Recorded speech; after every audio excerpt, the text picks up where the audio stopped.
acerca de la Agencia Española de Cooperación Internacional para el Desarrollo.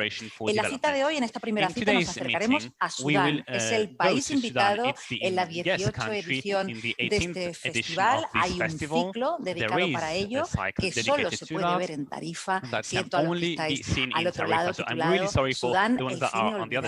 Sobre su cine reflexionaremos a continuación en esta mesa redonda, y ya hubo un previo, un prolegómeno estupendo antes de este festival el pasado jueves en la Embajada Española de Jartum, donde se proyectó Talking About Trees, el documental ganador de la última edición del FCAT, con la asistencia además de su director, Ibrahim Bari. Antes de presentaros a quienes nos acompañan, será enseguida, os cuento cómo irá este webinar, esta mesa redonda. Tendremos más o menos una hora de conversación y luego unos 15 minutos para preguntas y respuestas que ya podéis dejarnos, los que estáis inscritos en el webinar, a través del canal habilitado para ello, y los que nos seguís por redes sociales, por YouTube y por Facebook, pues en los comentarios. Ahí podéis dejar vuestras opiniones, vuestros razonamientos o vuestras preguntas. Un compañero del festival irá canalizando todas esas preguntas y las pasará al final al moderador. Los que nos seguís por redes sociales, hay un ligero retraso con respecto a la retransmisión original, por lo tanto, vuestra participación con preguntas finalizará unos 5 minutos antes del final de esta retransmisión por Zoom. Y paso ya a presentaros a quienes componen esta mesa redonda que hemos titulado Imágenes de Sudán, narrativas de un país desde sus propias libertades expresivas. Con nosotros está la cantante Rasha Sheikh Eldin, es la única que nos acompaña aquí en persona en Tarifa. Rasha, bienvenida. Adelante. Good morning, everyone. Rasha es cantante, artista musical, afincada en Granada, afincada en España desde hace ya muchos años, y ayer tuvimos el honor de escucharla en la gala de inauguración del Festival de Cine Africano. Gracias por estar aquí, Rasha, hablando del cine de tu país.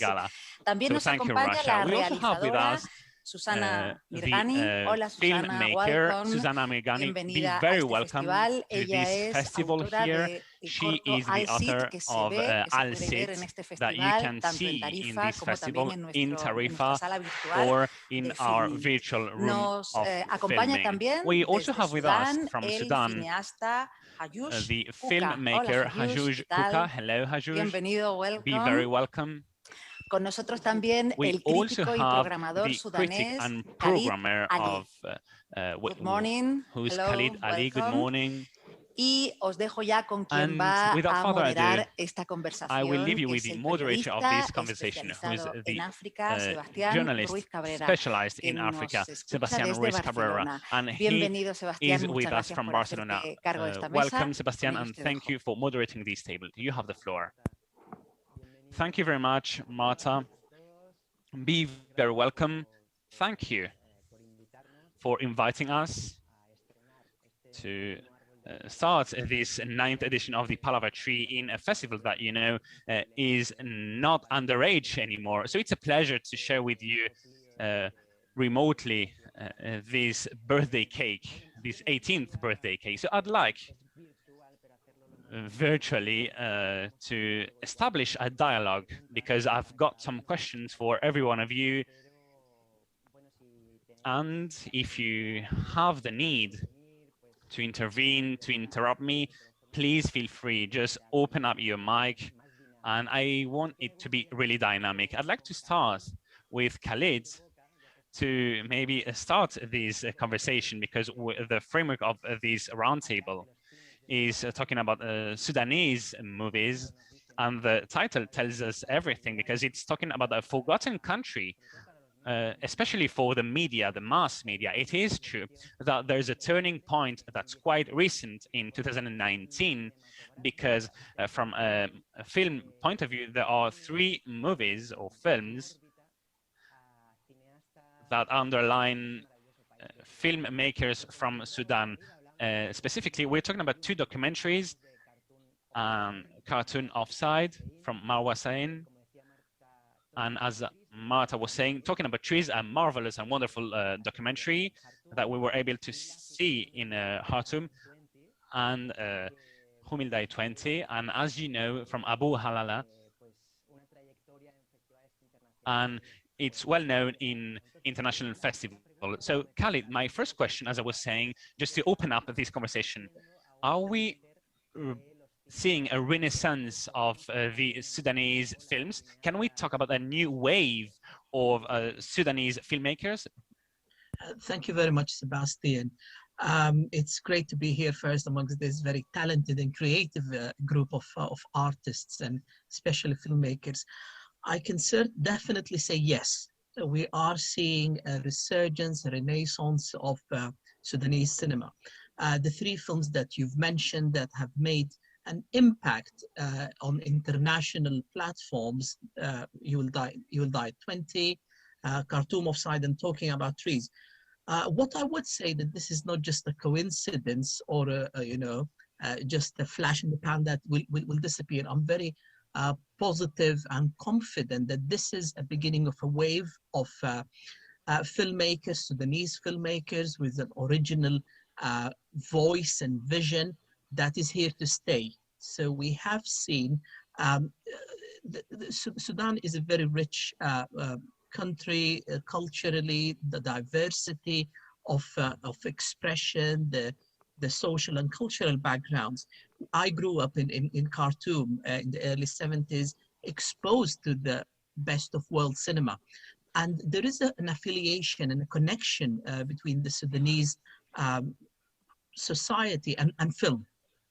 In the early 70s, open air cinemas, there were art house cinemas in Khartoum and around in the capital and around the country.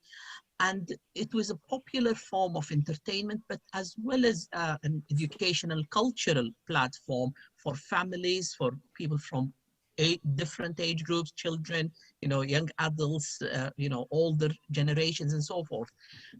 Probably we'll talk later about what happened during the 30 years of the military regime where the cinema has, stepped back. But what I can say is that a Sudanese film represents a proud moment for Sudanese people around the world. And we have seen since 2019 the emergence of talented young filmmakers, and there is more in the pipeline. And some of the group are here. I'll let them talk about their projects and what's in the pipeline. But this is definitely a turning point for Sudanese cinema, for a new form of vision to continue to make its impact on the international scene.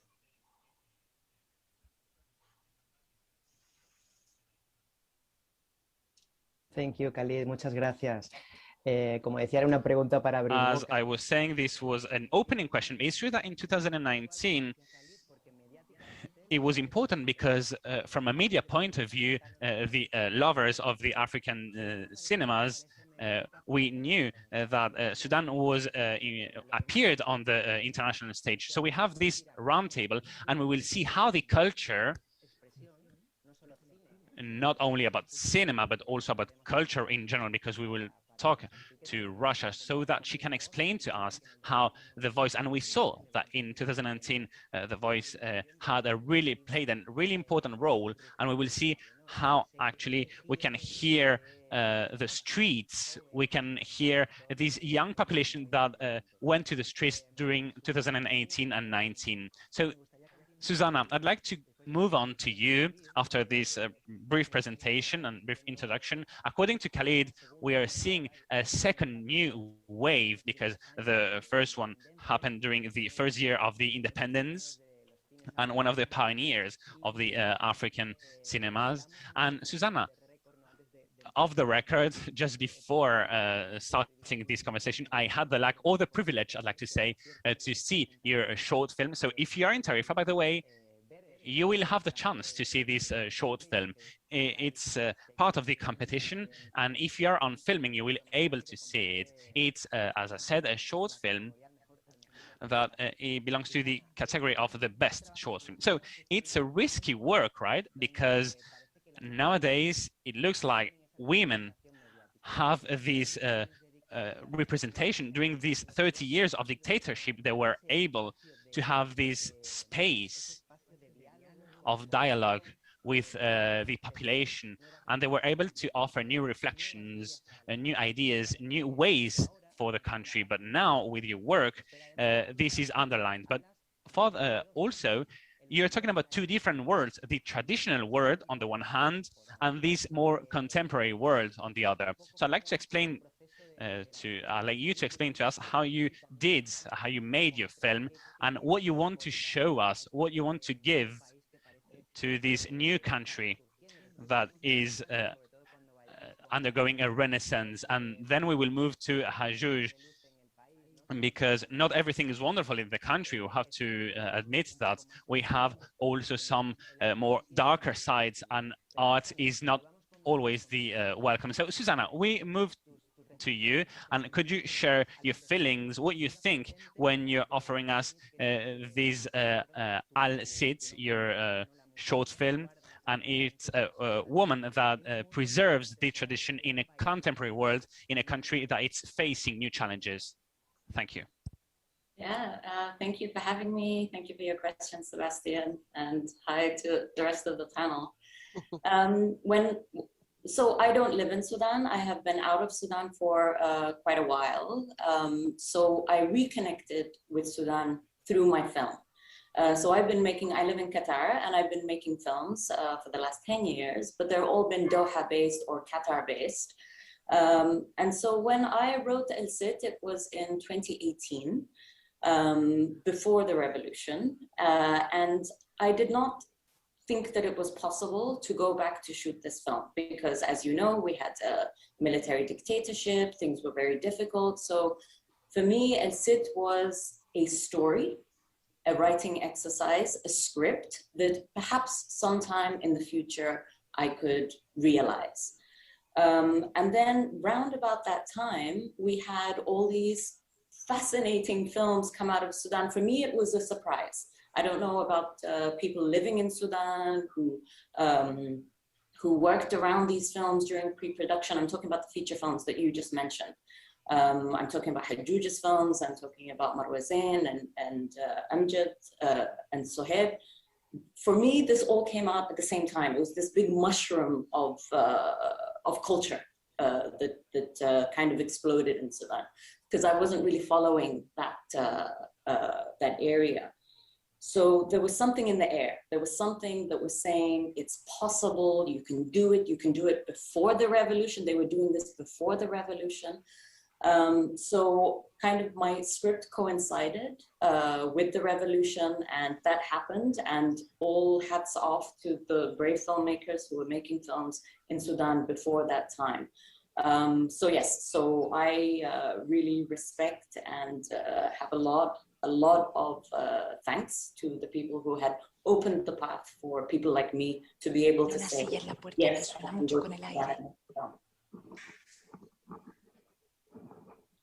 Thank you, Susana. Muchas gracias. Y seguimos. Thank you very much, Susanna. We move on now to Hajouj. It's a pleasure to have you. We met in Nairobi some years ago, and then we shared again a meeting in Cordoba.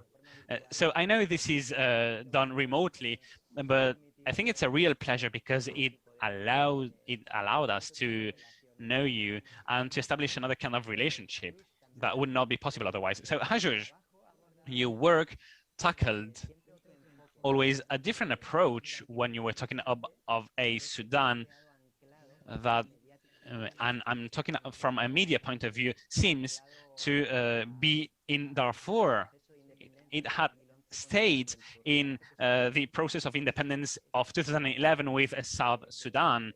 But after that, it seems like there is a kind of a blackout from a media point of view. But in 2014, you had your marvelous documentary, and all of a sudden, you pointed out something. You made us change our outlook through music. You were combining music, conflict, and then in a way, in your film Kasha, that was fiction, you were establishing something that was unrealistic which was to change roles. So men that were women, Pacific activists in the middle of a war. So Hajouj, with your work, we were following you, and then with al-Bashir, and some months ago, you were arrested because of your work, we could say, right? Or because of your criticism to the process of the country. So Hajouj, with your work, with your approach of artivist, in a way, where are we now from a cultural and movie point of view in Sudan, so that we can talk, as Khalid was saying, of this new wave? Thank you very much and welcome. Thank you. I would have loved to be in Spain at this time. It was exciting when in 2015, I think, when, 14, was it? When I was there, when the film Beats came out. And at that time, it was very different. It was the military Islamic dictatorship. We're in the middle of fighting and creating these films to fight back using music and culture and whatnot, and reflecting that. And of course, time changed when I made the next film, Al-Kasha. It was a time where we were in this state of revolutionary thought for such a long time that things shifted. And when you're in this state of revolution and revolutionary rhetoric, it gets to the point where people say a lot, blah, blah, blah, same thing. But people just want to live. So that Kesha was a reflection of what happens when you're in a continuous state of revolution and you don't reach your goal. And now we're in a different state where the military Islamic dictatorship collapsed, and we were so excited that we were going to start this new thing. My reflection on the films that came out, they're diaspora films, like Suzanne is saying. They're not films that are coming from within Sudan. You're not hearing Sudanese voices. You're hearing diaspora Sudanese voices. So there's this excitement about Sudan. There's excitement about filmmaking in Sudan, and there's this excitement about that. But by no means they're like internal voices, because you weren't able to do it. And right now, still, this didn't exist. Sadly, after the revolution, the new government that came about is not by any means close to being democratic. It's 100 times better. I was never able to be in government-held areas. I was always in rebel areas. Now I'm in Khartoum in the government-held area. But the government that exists is this partnership between the military and the civilians, and they want a certain narrative of Sudan and what's happening, and it's by no means the reality. And the thing about films and filmmakers tend to be people who push to their edge.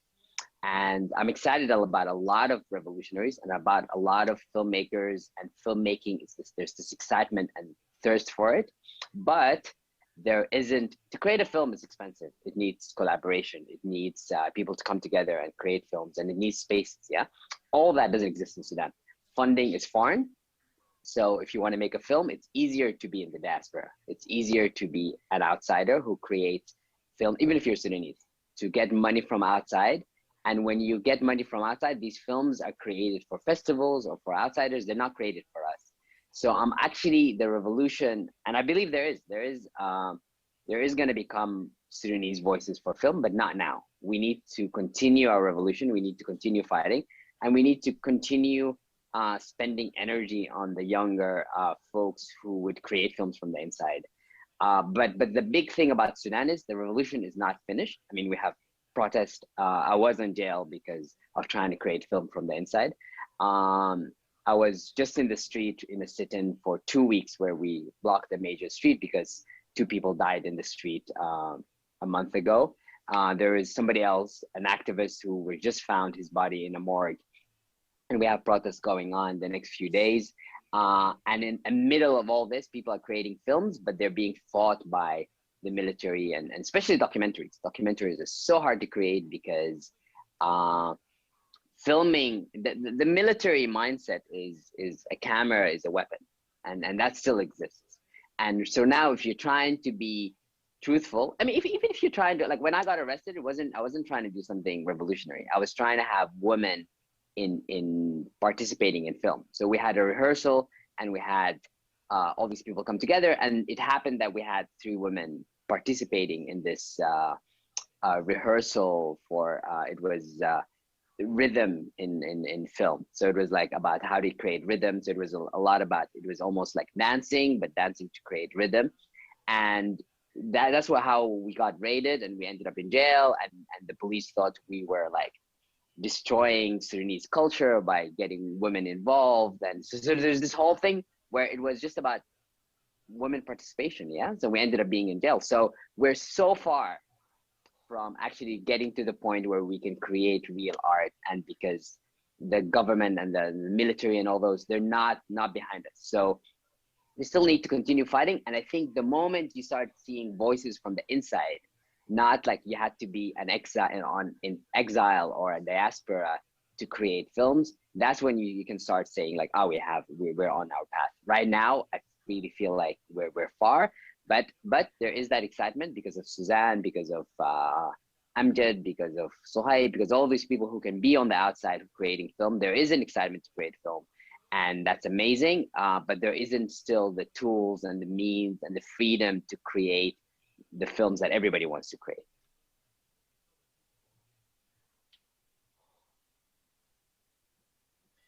Ayush, muchas gracias.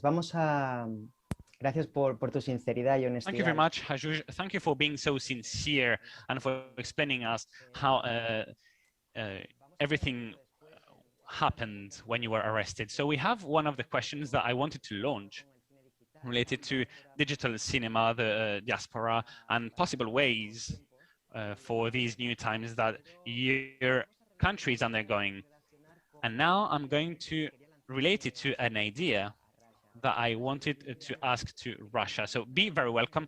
I would like to ask you something, because you're a singer among many other things. You're an artist, a complete artist, and you're using your voice as a tool, as a transformation tool, we could say.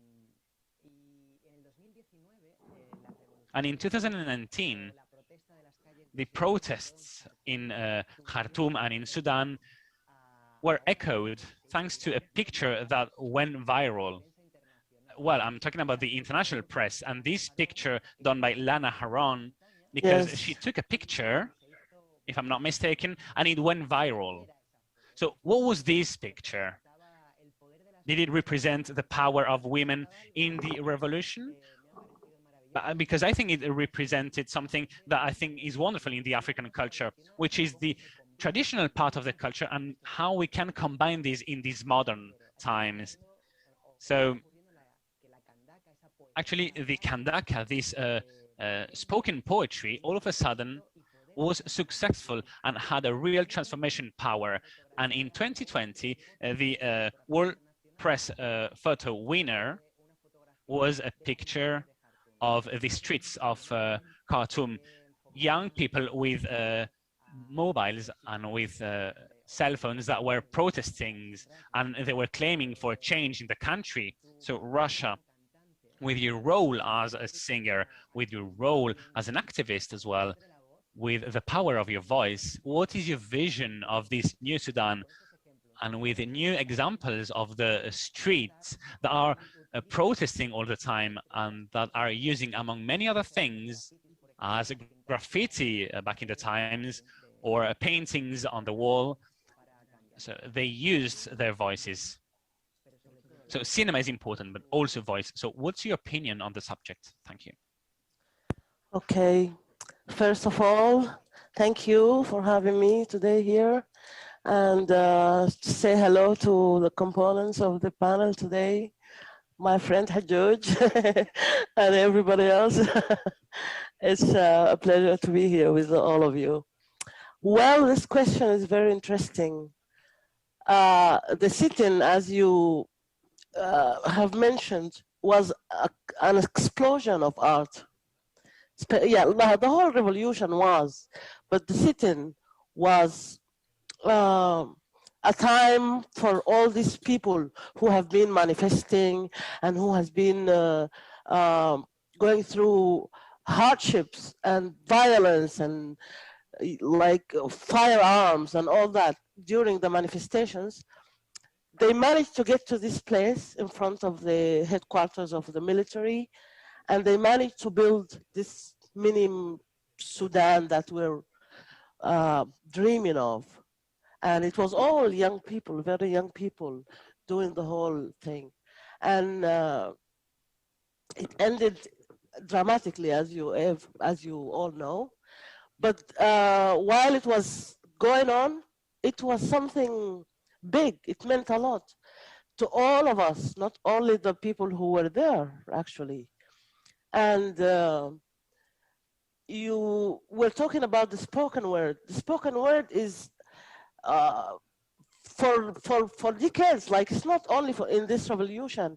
It's a way of expression in all Sudanese manifestations, in all conferences, in the universities, and all political activism going on in Sudan. It was poetry is always there, and political and revolution poetry has always been there, accompanying the protesters and the activists. So this was something new for the world.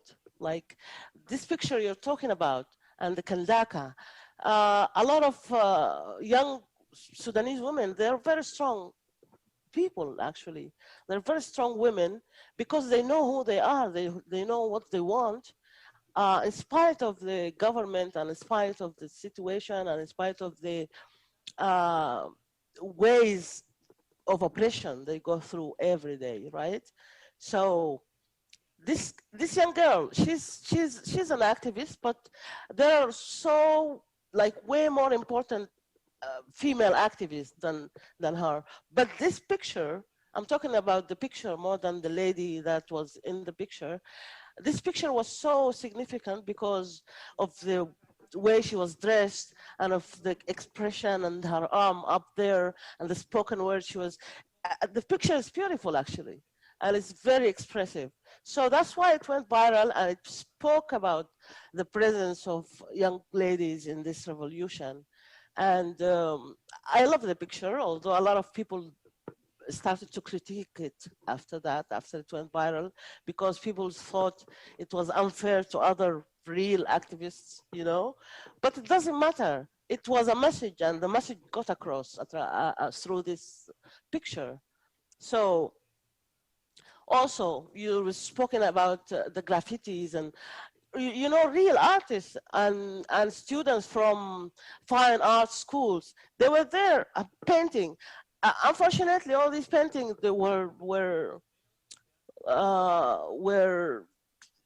painted over, you know, by the military after that, because this is the military mentality, as Hajju said before. Art is a weapon, camera and a brush and colors and a mic, and all these things are not welcome in the military mentality. But young people, they showed up in this revolution, and we're all very grateful to them and to their voices and the way they held the whole thing. And we were so proud. Actually, I'm talking about as somebody who's living outside and was not able to be there in these days. I was so proud. I was so grateful. I was so thankful that they had all this force and strength, you know. Rasha, muchas gracias.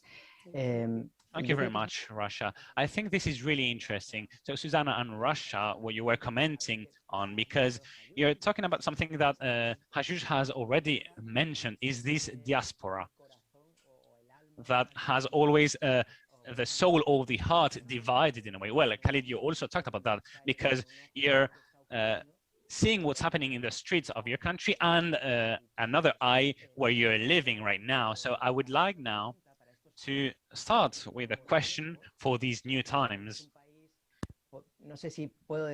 Because it's a new country, if you allow me the expression, that will start to normalize many things that were banned for 30 years. And I'd like to talk about digital cinema.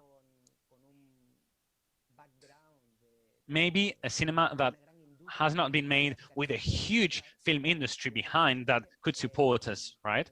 So I like something that said Kalala Hafifi, director of the Sudan Film Factory, because he was saying that this new wave from 2019 is really successful and we're seeing wonderful movies. But at the same time, we had many people, and precisely one of the participants, Hamad, is not able to be with us. And he also had this approach from a training point of view for young filmmakers. So Hafifi, as I said, was saying that his inspiration to create those spaces for the Sudan Film Factory was in 2008 when in a festival in Munich saw an Iraqi film that was made with few resources. So when he went back to his country, Sudan, he thought that this was a nice thing to start with the knowledge given from the film industry, and maybe provide this knowledge, this expertise, depending on the context. So I'd like to start this question maybe with you, Khalid, and maybe we could really open up our mics. Don't be politically correct, don't be polite. I want this to be really familiar, really close.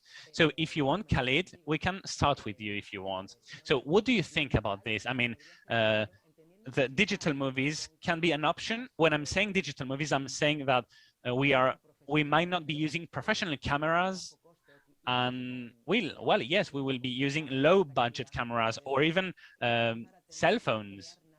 So maybe we should, or we could start creating new narratives or new tales to explore these new dialogue that is being set in the country. Thank you. Thanks, Sebastian. Yes, the transformation and the revolution in filmmaking, through cell phones, smartphones, digital technology has really transformed. But what is important as well is the fact that there is a community. I take Hajuj's point that we still haven't got a cinema or a film industry in Sudan. But my response to that is we've got voices, and the stories that are being told are really deeply rooted. And I take the example of Susanna's film. Yes, she's in Qatar, and she'll talk more about her on experience in film, but they're telling stories of indigenous, of the Sudanese people as we know them. And then the other important thing of what Sudan Film Factory and the Sudan Independent Film Festival is doing is creating a community. We're far from the fact that we do have an established industry and regular film viewing audience, but we do have platforms. The Sudan Independent Film Festival that launched in 2014 is creating a space and a platform for discussion in the cultural calendar of Sudan every year in January, in the 21st to the 26th or 27th of January. There is an expectation, there is an outlet, small but significant and important, to screen these new films that are coming. And one last point is talking again about the diaspora. For example, Hashim Hassan, who made a short film, A Handful of Dates, based on the novella of Tayyib Saleh, A Handful of Dates, that screened in Sudan and internationally. So the diaspora are telling the stories, but these films are made in Sudan with very limited infrastructure, but the community is there, and the presence and the commitment and the passion is there to continue.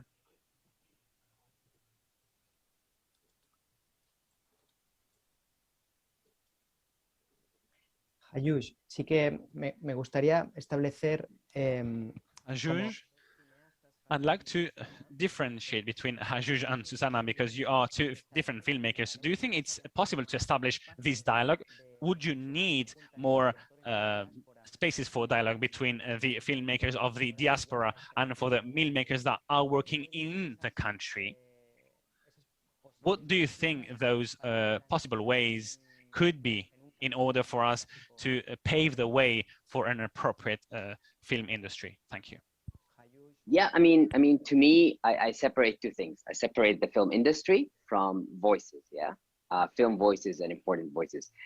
Even The Handful of Dates, a great film, and I was introduced to the filmmakers, and I'm excited about it. But it was also created by somebody from the diaspora, yeah. So yes, these films are, I totally emphasize, they're all being created in the diaspora. Talal Afifi had made this amazing experiment with Sudan Film Factory, where he trained a lot of people within Sudan.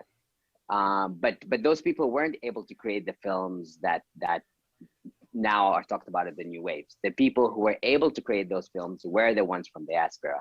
And I think the main reason is they have access. Being in the diaspora, you have access. You can get these funds. You can do all these things that people inside are still unable to do. I think this is changing, and I'm hoping, I'm trying to like work with it, with Talal, with a few other people, to try to find ways to fund people inside. But really what I'm excited about is for them to create films, not for the diaspora, not films to see in festivals, but films in, hopefully for the next 2 years, that people within Sudan can see. There's been a lot of like smaller sketches and whatnot that filmmakers are creating that are going viral within the Sudanese context. So I'm actually more excited about those. And I'm hoping in 5 years, we will be to the point where we can create films. But I have to, again, say that we need to continue our resistance. The existing government right now does not create the space to create films. Right now in Sudan, we do not have the space still to create real films. I mean, if I want to make my next film, which I'm writing, I might actually go and shoot it in Ghana, because right now in Sudan, you're not able to create freely true films because we're still under dictatorship mindset and still the military. So we still don't have the space. Like I'm under threat of being arrested at any moment, and I've heard about there's all this warrants for my arrest. So let's be truthful. We're not there yet. We need to continue fighting. And the voices from the diaspora have, like Russia, like all these people from the outside, have played a strong role during the revolution, especially when our internet was cut. They were the ones who were still talking to the world and still putting our voices out there. So they played a huge role, and I think they still need to play that role. And it's becoming more complicated because after the initial revolution, where everybody, I guess, Omar Bashir was created a genocide, it was easy to see him as the devil. Right now, it's so complicated because you had people who were with us in the street who are now in government, but they're not doing what we expect them to do because of this partnership with the military.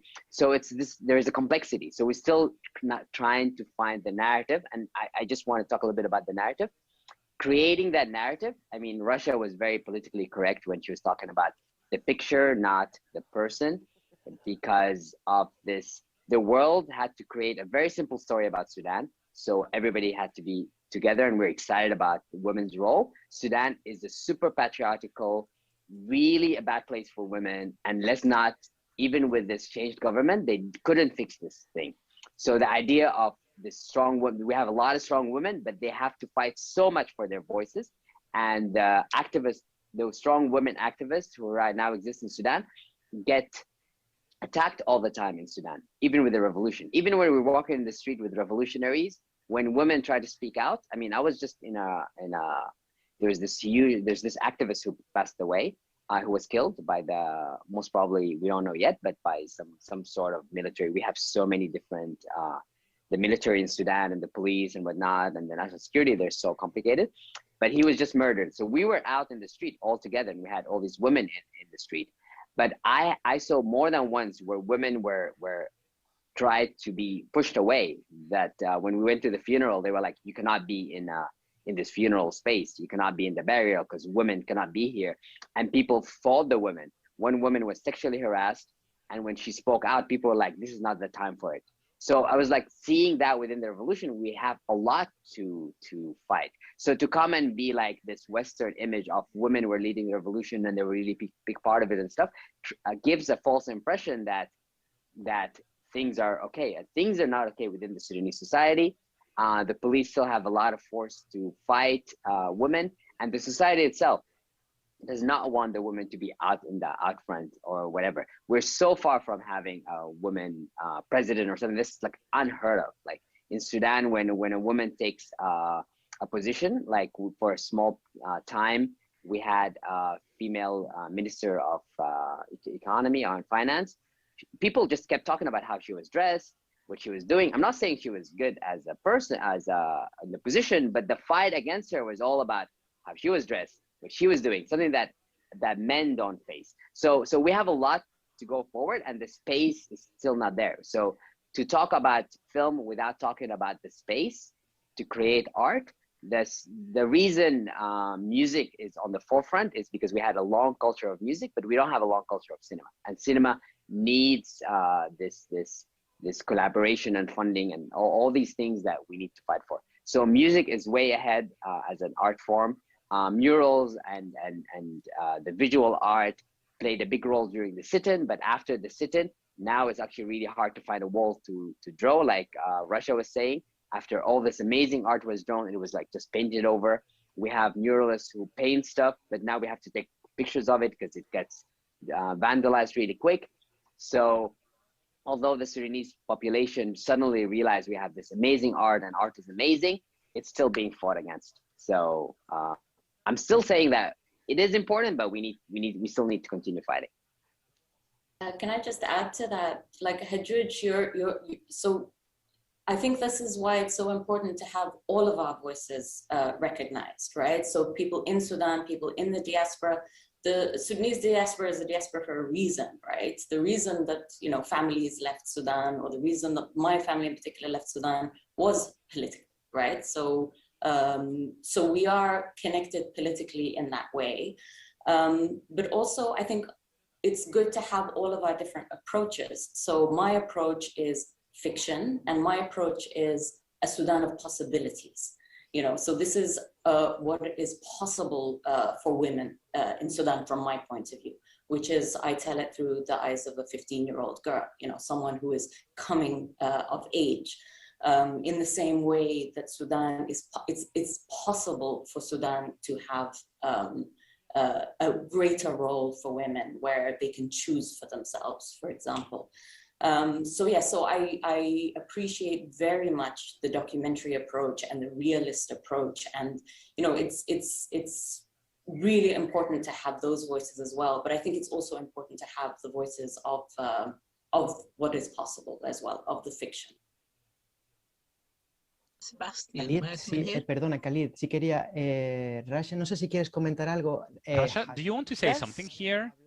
Hajjuj was talking about music, and in his two approaches, well, in the documentaries, everything is clear, but we also have music in fiction. So sorry, Khalid, I interrupted you, but I'd like to give the floor to Russia, according to what Hajjuj has said. Yes, I would like to say something. It's not even about music. It's about what was Hajjuj saying about the situation of women in Sudan. I wasn't trying to be politically correct when I spoke about that picture, or when I spoke about the participation of women in the revolution, because it's a fact. All the images are part of this particular picture. They show how women were there. And I'm not trying to show that it's a perfect picture because they were participating. All the opposite. It's like, look at these ladies, look at these women. They cannot have it more difficult than they do have it, right? But they were there. They were there. And in spite of what the former government or the current government are trying to do with them, they're still there, they're fighting. Like Hajjuj himself knows very well. I know we're not in a disagreement. I know where he's coming from, and I'm just trying to let him know where I'm coming from too, because I'm not trying to paint a perfect picture to the West, because that's not what we are trying to do. And it's not about the West, how the West sees us at all. It's about us. It's about what we can do in Sudan, what we can do for Sudan. And I appreciate very much what Talal and Hajjuj himself and many others are trying to do in this hostile atmosphere is hostile for art in general, right? And in spite of that, they're working.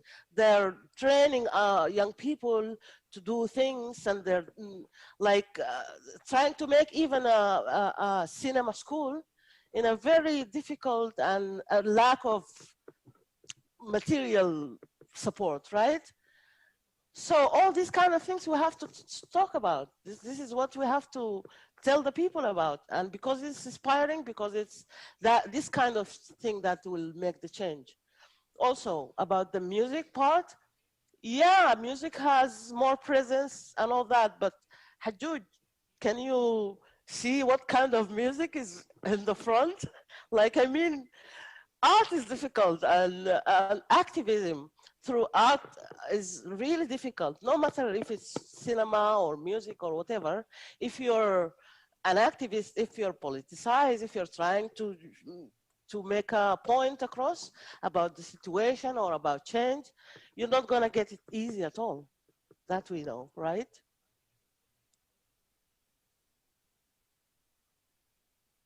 Gracias, Rasha. Khalid. Thank you very much, Rasha. Khalid, yeah. You wanted to say something, right? Or maybe Hajjouj. I just want to say something to Rasha's thing about I totally agree. Yeah, I know we're on this agreement. And the thing about music to me is the thing about film is most of these films haven't been shown in Sudan to a wider audience. Yeah. While music is something that is really old and established and inspiring. Like when you're walking in the street, I mean, Russia, you know, like we chant and we sing and we're excited. And that's the first thing that happens when we did the sit-in is music. After that comes like, let's do film, let's do this, let's do that. And the reason is we can all participate at the same time with the music. So the importance of music is really strong. And it's something that when the revolution gets, I always say it, yeah, the revolution needs energy, needs fuel, needs to be sexy, needs to be exciting. And music is the first thing that's always there for us. And that voice, it's definitely super hard for, I mean, I know Russia has been in exile. The reason she's in the diaspora because she was in exile for such a long time because of her music. And it was one of the things that when I first got into understanding what we're going through was listening to music from Russia about Sudan Ma'alesh. It was the time where nothing was happening. It's really hard to be excited, to be like, I can fight back when nothing was happening. When there's a few people who are like either political or activist, but the majority of Sudanese population is neither. So when you hear that music, you realize that, no, there's something wrong. And it's like racism. Before hearing the word racism, before understanding internalized racism, before understanding all those things, you don't know what's happening. You just know something is wrong, but you don't know where it is. So when you get music that touches you and you're just listening because the beat is nice and I'm just like excited about this nice music, and then you hear the words and you're like, oh, what is she talking about? So the importance of music is one, when there's nothing happening, to get you to feel about it, but also when you're in the middle of revolution, just to start to hear that. So yes, I do understand the importance and how hard it is. But when you're going through a hard time, it's important. And to Susanna, of course, I mean, I actually don't differentiate between documentary and fiction. I create both. And I don't think the idea of possibility is always super exciting. And to me, when I talk about music and all that, definitely it's about possibility, but not the simple possibility of just realizing what is in Sudan. And Sudan is super diverse. I mean, when I talk about beats, it's just the idea that Sudan is not this center. I actually super hate the idea of the center Sudan Islamic, the Islamic Arabized vision of Sudan. I mean, Russia sings in more than one language. She also sings in a local language. So the idea of that complexity to me is super important, and identity and where we can, the possibility of Sudan is what does it mean to actually be Sudanese? I mean, that whole complexity of that. So yeah, using fiction, using documentary. I think today in the cinema world, there's a lot of question about that and a lot of festivals are dropping the separation between the two, and we've seen it in a lot of festivals and also in the Oscars and in other places where people are just dropping the idea of film is film. The best film that ever can be created to me is a documentary, but it's really hard to get that because you can't film everything. So then comes in fiction, but I just, the whole idea of like documentary fiction and possibilities and whatnot. I mean, film is always about the heart and the emotional journey and all those amazing things that putting you in place and the complexity. I normally tend not to talk about cinema because I always talk about the revolution and where it comes from and the excitement about that, and then it explodes in cinema. And when you bring cinema down to structure and story and genre, I think you're just destroying the beauty of it. So the energy of creating art comes from the reality that we live and then manifests in different ways. Khalid? Thank you, Sebastian. I just want to reiterate Perdona, the Khalid, fact that... sí, perdona que te interrumpa. Sorry to interrupt you, Khalid. Could you please be brief, because now we will start answering the questions. So Khalid, I'm going to ask you please to be brief so that we can actually ask you the questions from the audience. Thank you. Yeah, just a brief note that film is a tool for education, for activism and resistance. And I was going to use Susanna's films, I'll say, as an example that these films do not carry a rose-tinted or present the Sudanese society, the matriarchal society in Sudan. There is critique, there is reflection. So I think it's important here to suggest that this is an additional level and layer of criticizing and reflecting of our own contemporary problems and challenges in Sudan.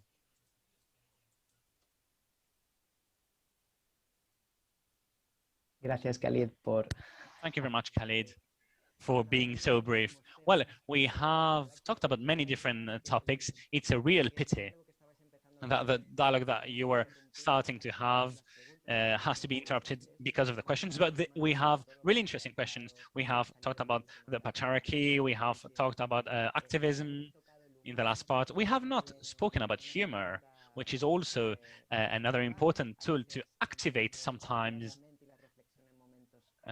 your mind when you're going through hard times. But anyway, we move to the first question to Hajouj from Hadil Hosman, and he's asking you, the title of your film, Akasha, in Arabic also means and something else in Arabic. So how do you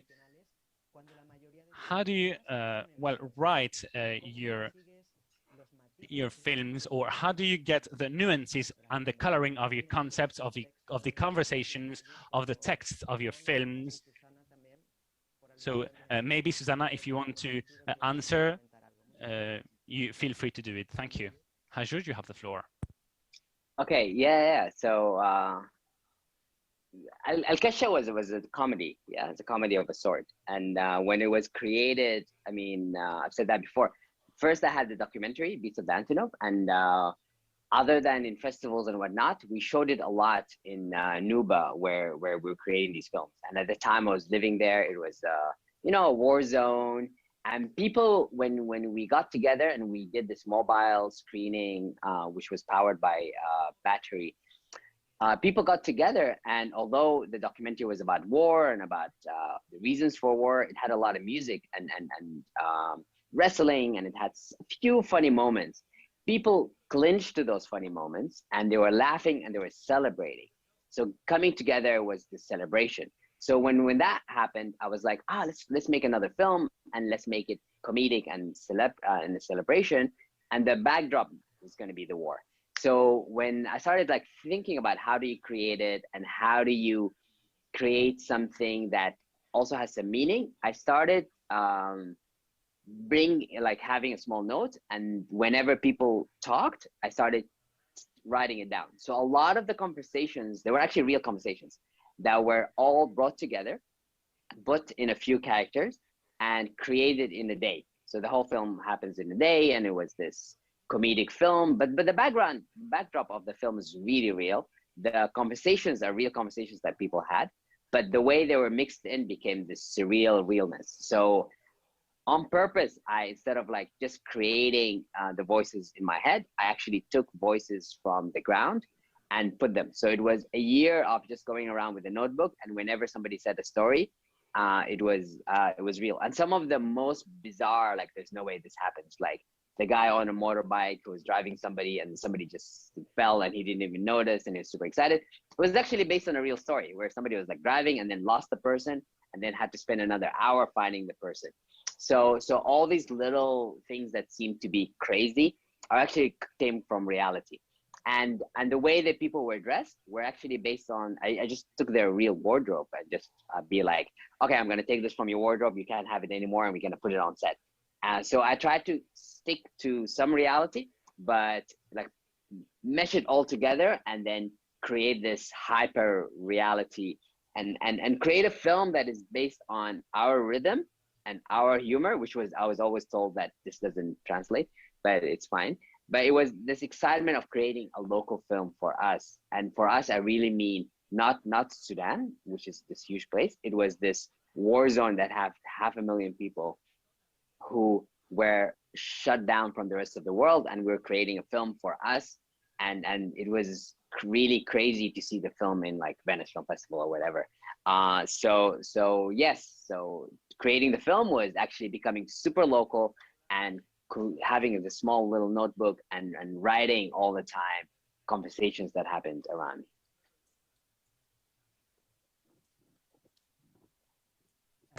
Gracias, Hayush. No sé si Susana también. Thank you very much, Hayush. Susanna, would you like to comment on something about the question? Because maybe you're facing the same thing. So how do you put subtitles on your movies, for example, or how do you translate your movies? Because sometimes they cannot be translated, right? Absolutely. I mean, I think the basic themes are always translatable, right? Apart, you're talking about specific words or specific phrases or specific types of humor. But I think, especially, I'll just talk about my film, which is the situation itself is kind of heartbreaking and ridiculous at the same time, you know, and I think you can get to see that little bit of humor with the mother character because, you know, she's just the social climber. So I think the theme of the film and the emotion of the film is easily translatable, if not the specific phrases. Gracias, Susana. Thank you very much, Susanna. We have another question from Katarina Edren.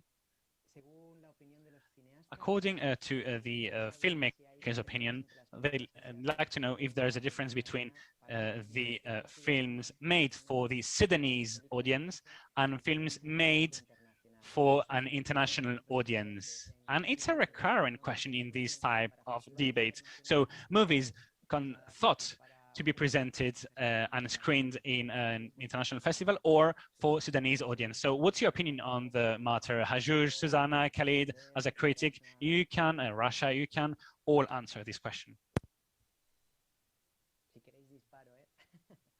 I can fire away if you want. I'll just start with this because I get this question a lot, right? About who you're talking about, who are you representing, what are you representing? At the end of the day, this is a story that I wrote wanting to tell this story, right? Not necessarily with anyone specific in mind, not necessarily thinking about the end product. This is a memory that I have of Sudan. This is like a kind of reconstruction of my memories of Sudan. So I don't necessarily have a particular audience in mind. And I get this question quite a lot, is who are you representing and why are you representing people in this way? At the end of the day, if you're a filmmaker, you're a writer most of the time. And this is a story. Okay, can I do a take on that? I feel like it makes a huge difference. I actually go ahead. Yeah, I actually feel like in Susanna's case, it's different. Yeah, I feel like the amazing thing about film is when you have different voices, and I think Susanna is a voice. Yeah, I'm a voice, but the idea who gets to be a voice. Yeah, who chooses who gets on cinema, who chooses who gets the thing is super important. That's why in film, sometimes producers are actually even more important than the actual filmmakers. The actual filmmakers do not have to answer that question because they should only represent themselves like the way Susanna did it. Like, you get that, you get, and the more voices we have, the more we have a chance to hear different people, and the more exciting film becomes. If you only hear, if the only films we were seeing is Marvel comic films, I mean, just like, it just becomes boring, yeah? So the excitement about art is when you have a big variety of people, and hopefully choose people who have a voice, who have something to say, who have some artistic talent, who, and all that. The problem for me and the thing is when you try to create a film for an international audience, it's different than when you're trying to create a film that your kids in the neighborhood would be excited about, or your mother would be excited about. The audience make a difference. Film is this thing that is, especially cinema, it's the amazing thing about watching something together. So I feel like that question of the audience makes a huge difference. Who are you creating the film for makes a huge difference.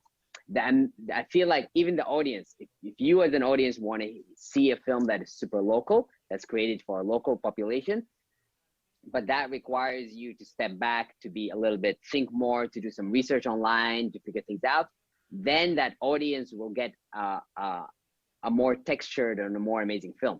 The moment the audience wants to be lazy, and the producers want to adhere to that lazy audience by, instead of making a local, rich, complex film, you try to make a very basic, stereotypical kind of film, then it becomes different. So I think it's a combination of the audience and the filmmakers and the producers, and this whole thing about, like, it's easier to sell a film about America, yeah, because everybody knows American cultures, know the American stereotypes and whatnot. But it's more complex to see a film from a small little hidden area that has its own nuances, and you as an audience need to work more. For me, the experience of creating films that are local, but then are put on a stage where now they can be in the festivals, made me work harder. When I first finished the film, I was like, my film is done. Now, to put it on there, I have to actually work a little bit harder. Quality-wise, I mean, I created my film in a very simple Canon, a very simple camera it was very cheap, yeah, to create those films. But when the moment they had to go to festivals, I had to work more. I had to edit more. I had to think harder. I had to find ways to keep my voice, but still create a film that can be in festivals. And I actually love that challenge. And I think that challenge made the film even stronger for the local folks to get excited about my film. So my film had to be entertaining. It had to be exciting, had to be clearer. It had to have a better clarity. But I managed, thanks for a lot of different things, to keep my voice. And the reason I managed to keep my voice was because festivals tend to be more excited about different voices and stuff than like platforms like Netflix. If you're trying to create for Netflix, you would have to create a Netflix film, which is bigger audience would not, while festivals look for that. So I feel like there's that complexity, and hopefully that answers the question. Khalid, sí que tenemos dos preguntas más, pero sí que... Khalid, we have two other questions. So I'm going to read it again. So I'm going to ask this question again. You are a festival programmer, right? So it is important to select properly the films. And what do you want to show when you do this selection? And again, I'm really sorry about it. Could you be brief, because we have two other questions from the audience? Thank you. I'll just say one sentence, Sebastian, is that I always believe in the universality of the human experience. If it's a heartfelt human experience exploring a theme, even if it's very local, but it then touches a wider audience, I think it reaches out. So this notion of talking about the very local thing, it touches audience all around the world.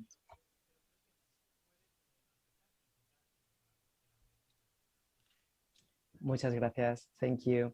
Thank you very much. We have another question from Luis for the filmmakers. What piece of advice would you give to young filmmakers that are wanting to use cinema to talk about the Sudanese realities, or for the diaspora? How can they get funding? What path do they have to follow? Susanna? So these days, because there's a lot of interest in Sudanese films and kind of wanting to buoy the Sudanese film industry, there are some funds that are targeting, right, Sudanese filmmakers.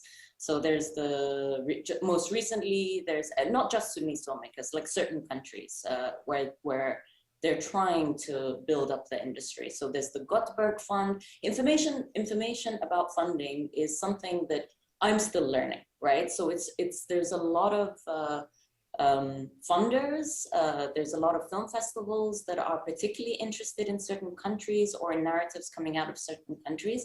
And I'm still learning about this as well. So it's good to do your research. You know, it's really good to look online, you know, Google Sudanese film funds, for example, or funds for Sudanese films. Or which funds are eligible for African films in general, for example, or Arab films. So you have to do a lot of research. Unfortunately, this information isn't just available, you know, as a database for someone to just access. So there's a lot of research that you have to do online, but there are possibilities. So as a young filmmaker, so the young girl in my film, Mihat Murtada, she's also wants to be a director, and she's working towards this, she's writing scripts. And the thing is to try, right? To try simple, to try on your phone, to make a short film, to submit to a festival, to get rejected, to do it again, because you really have to build this knowledge as well.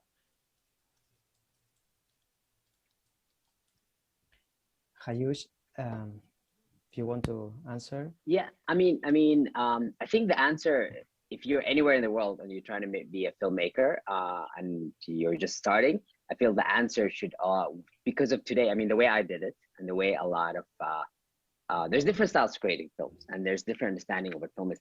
But because of, you can make a film on your cell phone, yeah? And it seems cliche, but go out there, create your film, make your stories, watch a lot. There's so much information nowadays that exists online. There is, I think the biggest thing about creating film is watch a lot, go out there, shoot something.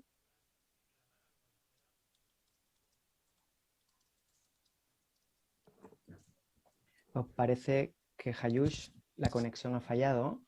Well, it seems that we have lost Hayush. And he was actually giving us a brilliant speech. So now we move on to one of the last questions that we have for today's session. This question is done by Anna. So this question is for you, Rasha, but maybe you can also answer, Khaled, because those two people that are on the diaspora and you're working hand in hand with Sudan. So Anna's question asks, as a Sudanese artist living in Spain, do you have cultural proposals between the different countries? And how do you think, Rasha, that culture has helped in enhancing the change from outside Sudan? Thank you. Well, interesting question. Yeah, being in Spain for me was very interesting and very helpful, and added to my music a lot, because I was introduced to a different culture, the Spanish culture itself. And through Spain, I was introduced to many other cultures that are living in Spain or interacting with the Spanish culture, like the Latin American cultures and rhythms and etc., etc. So yeah, the fact that I live here has given me a lot. And also, I think that I somehow added something to the cultural scene in Spain. It's not to brag, but a couple of years ago, I had this recognition from the Spanish embassy, because I had this experience of singing in Spanish too, and collaborating with the Spanish musicians and introducing the Sudanese musician to the music industry in Spain. You know, the artist, it's art or music especially is a way of communicating, very easy, very accessible to the people, right? And Spanish culture and Hispanic music is very special because it's different from the rest of Europe, right? And they have this flamenco influence, for example. It's unique, but it's so deep and it's so historic, and you know, and I learned a lot. Although I'm not I did some mixture of this flamenco thing in my music, but I cannot say I make flamenco, of course. But the part that I more recognize in my influence is the way of expressing, is the way that flamenco is expressed. I think I've learned something from that, and I incorporate it in my music too. Also, the fact that I'm here, I'm out of Sudan, it gave me the opportunity to sing about whatever I want to express my thoughts and my feelings and use the lyrics that I want to, because, and I think it's my duty actually. I think it's part of my role that because I have the freedom to do whatever I want, because artists in Sudan, they cannot express themselves the way they really want. They cannot say what they really think about, all these kind of things. So I have the obligation to do that. I have that now that I'm free, that I can express myself. I'm talking about express myself about situation inside Sudan. Exactly. So yeah. Khalid, brevemente, si quieres comentar. Khalid, would you like to comment on something briefly? Thank you. So would you like to share your experience with us? Yeah, I would say that I'm actually primarily my day profession is actually, I'm a clinical academic. I'm a doctor in a hospital for stroke medicine and rehabilitation, as well as research. But being present in the United Kingdom, and my first exposure was to at the London Film Festival, to world cinema. And that is reflecting back on what Hajouj has said, watch a lot. And I really did watch a lot of films in local, British, international film festivals. And I traveled around the world to, follow specific films. And this has given me a privileged position and a platform to connect my two passions for film and medicine. So we, with a group of filmmakers and doctors, we co-founded a platform for discussing health and in film. And through this platform, we connected with audience in Egypt, in Tunisia, in New York, and in London, and bringing out the voices of Arab and African narratives. For example, we did an event with the Royal College of Obstetrics and Gynecology a couple of years ago at the International Day of Action for Women's Health. So film is a strong weapon for activism and for resistance. So we do have a privileged position being outside Sudan. Unfortunately, we want to reconnect and support what's happening there at the moment, but we do have a responsibility, but as well as a strong platform. Gracias a ti, Khalid, porque tienes el Thank you very much, Khalid, because you have the gift to be really synthetic. So thank you very much for this. It is true that we're closing this round table. So sadly, we have one last question.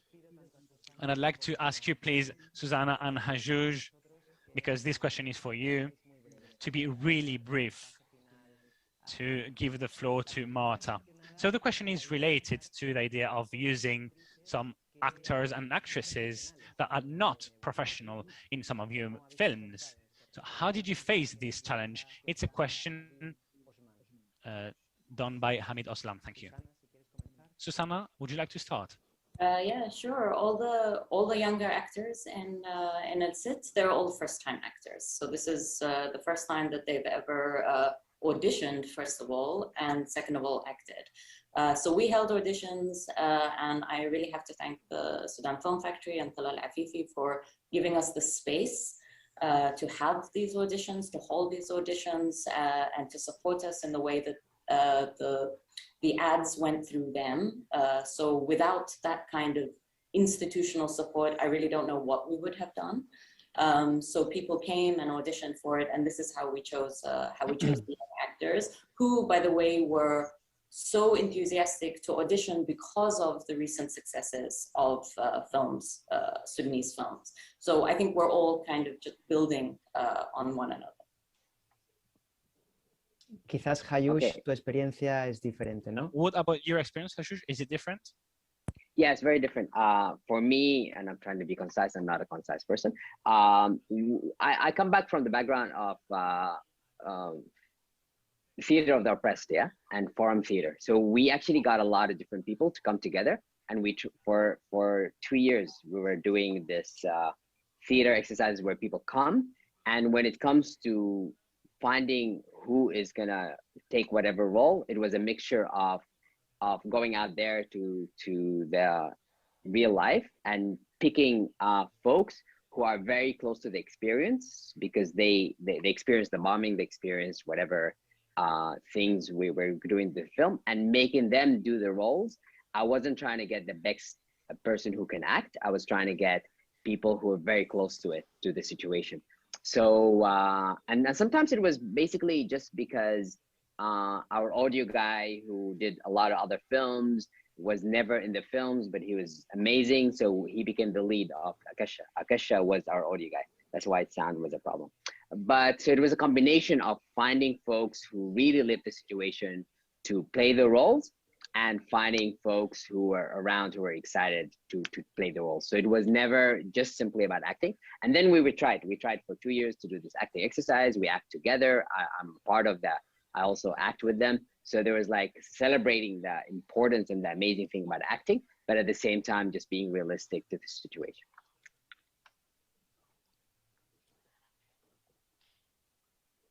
Thank you, Hayush. Muchas gracias.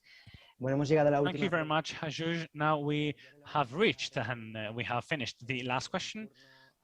And we give the floor to Marta, who will be in charge of closing this fantastic webinar. Thank you very much for participating, for your time, for your summary, because we know that when we have different voices, we have many different ideas. So thank you very much once again. And we give the floor to Marta. Thank you very much once again. Muchísimas gracias a todos vosotros. Gracias, Eva. Gracias. Thank you very much to all of you. Thank you, Eva. Thank you, Susanna. Rasha. Gracias también a Khalid. Thank you, Khalid. Ha sido interesantísimo escucharos. También really muchas gracias a todos los que habéis participado, tanto a través del webinar de Zoom, los que nos habéis seguido por las redes sociales, y un saludo muy especial a quienes nos están siguiendo en directo desde el Centro Cultural de España en Guinea Ecuatorial.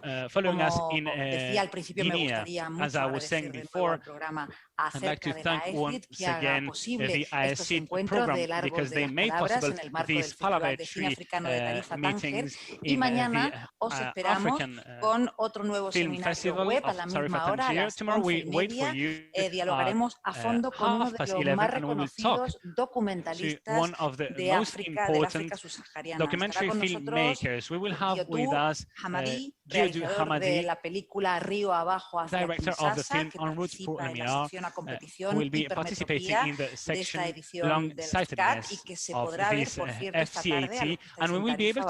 Esto se podrá ver esta tarde a las 7 en el Teatro Alameda de la ciudad, aunque también la podéis ver online a través de nuestra sala virtual en Filmin. En la web del FCAT, fcat.es, encontraréis toda la información de la programación, tanto cinematográfica como paralela, que tenemos en el festival. Esto no ha hecho más que empezar. Mañana os esperamos de nuevo en estas sesiones en streaming. Buen día y buen cine para todos. Have a nice